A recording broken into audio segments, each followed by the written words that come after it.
airlifted me here. The soldier said promised airstrikes never materialized. So again, we have to ask whether Iraq's army either can or will fight, even with the help of airstrikes. With us now from Orlando, Florida, Lieutenant General Mark Hertling, U.S. Army retired. He's a CNN military analyst. General, you and I have talked a lot over the last several weeks, and what this soldier says really backs up a lot of the reporting, which has been that many of the generals seem to have failed when actually confronted on the battlefield. They didn't return calls. They abandoned their troops, essentially. How deep does that go? Are there lower level generals who could take the place of these higher ranking generals, some of whom basically just paid their way into the Iraqi military under Nouri al-Maliki? Yeah, Anderson, this is really distressing because I think it's a similar type of event that we've seen at so many Iraqi army locations. It happened in the early stages of the fight at Camp Speicher, my old headquarters in northern Iraq. This is Camp Fallujah, where it's happened. Has been reported over the last several days. I've had some contacts who have told me that it's the recurring theme of the Iraqi leadership breaking down. It is not soldiers who are unwilling or incapable of fighting. It's just a lack of leadership, and that's what's criminal about this.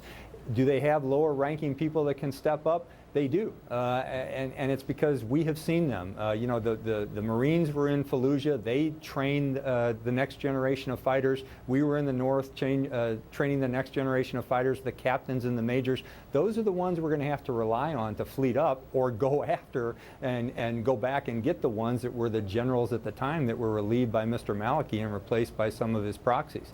It's going to take a long time, though. I mean, to build trust in a military unit just takes time and leadership characteristics. It's distressing, though, that given the commitment now by the United States and countries in the region, Saudi Arabia, UAE, Bahrain, and others, that this is still going on, that they're not able to hold on to territory and make advances, retake territory that they've already lost. How long a process? I mean, how does it even begin, the kind of confidence building, morale building, replacing generals? What are those first steps? How do you go about doing that?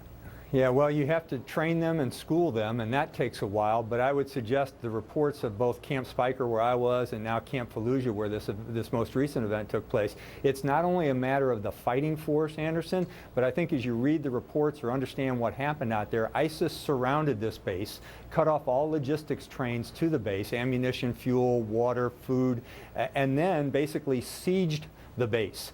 So these young Iraqi soldiers who were fighting out there were fighting for their lives, and then when their leadership left, they not only were fighting for their lives, but they were starving, they were thirsty, they had no resupply, they had no medical equipment. So it's not only a matter of building up the leadership again, there's got to be the logistics trail, the communications trail, and the leadership in Baghdad, the overarching command authority of the Iraqi army in Baghdad. And that was suspect even when I was there.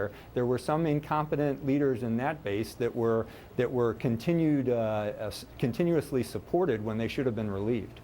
I mean, the new prime minister is over in New York. When all this stuff is happening over in Baghdad, they don't have a defense minister, so as far as I haven't checked today, but as of earlier this week, they hadn't picked a defense minister, they hadn't picked an interior minister, crucial positions if you're waging a war. Yeah, that's incredibly tough, and I think when Mr. Maliki took on the role of both the defense minister and the interior ministry to basically put all the power of security under him so he could do the things he wanted to do, that's what started the downward spiral, and that was several years ago.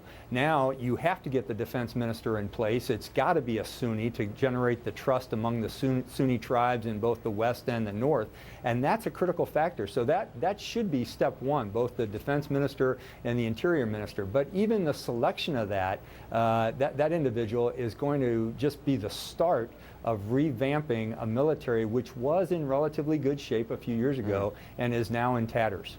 It's incredibly distressing. Mark Hertling, General, appreciate it. Thank you very much. Thank you, the chief of police.